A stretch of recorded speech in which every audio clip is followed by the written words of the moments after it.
Hello, my name's Lesley Atherton and this is my short piece of writing called Two Faces. Cameron sold and rented cars from his trader's caravan. He wasn't bad as salesmen go, but he didn't feel the way about sales that other salesmen did. He didn't have that sparkle or an unself-conscious charm or even a line of clever patter. In fact, if he had to give himself a label, he'd have to say he was more of a down than an up person, more of an introvert than an extrovert, and a thinker rather than a doer. But it was only Cameron who would have been able to apply such a label because, to the rest of the world, he seemed confident, outgoing. Two faces, one for the world and one within. Inheriting the car sales business from a dying uncle, Cameron had great intentions.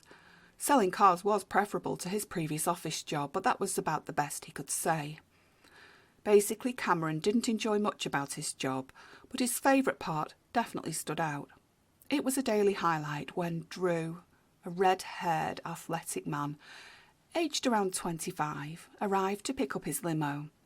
Drew was a chauffeur whose boss rented space on Cameron's forecourt, and his 8:30 arrival was the first and sometimes the only highlight of Cameron's day. This was because Cameron was in love with Drew. In love with how he wore his chauffeur's cap and how his broad back moved as he lowered himself into the car. He was in love with the cocky way that Drew drove the long, thin stretch vehicle, taking mastery of the road with grace and care.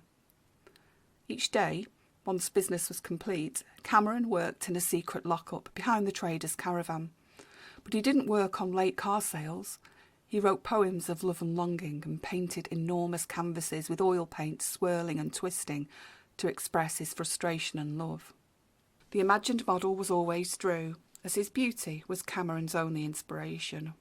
Of course, Cameron's wife had no inkling of how her husband really felt. He made sure of that by always arriving home at the correct time, always putting the telly on and always watching sports. He retained a relationship with her. He loved her, but he wasn't in love with her.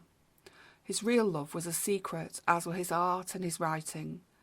There was so much about him that nobody knew. There were so many secrets in his cowardly and wasted life. It was 8:30 a.m. and Cameron was allowing himself a daydream when he heard running footfalls.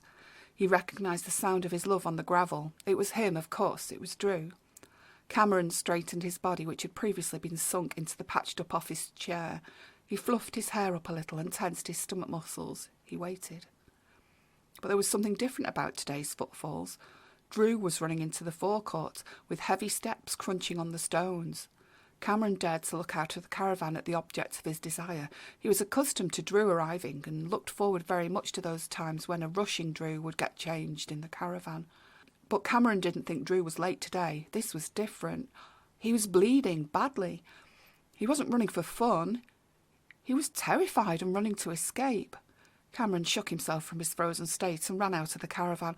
"What the hell's happened, Drew?" he yelled, running towards him. "I was attacked. Can't believe it. In broad daylight too." "Why? Why?" "Oh, I don't know. Look, just help me in." Cameron grabbed hold of Drew and almost dragged him into the caravan, leaving a trail of bloody footprints on the white gravel. As Cameron lifted him into the caravan, Drew whispered, "Thanks, you're an angel," before passing out. Cameron laid his muse on the small and scruffy sofa. He switched on the fan and directed it at Drew's face. He stroked his cheek. He held his hand. Drew was still but warm. What to do? Clearly a doctor was needed, but as Cameron picked up the phone to call for an ambulance, Drew's hand gently stroked the back of his leg. "It's okay," he croaked. "It's okay. Don't ring."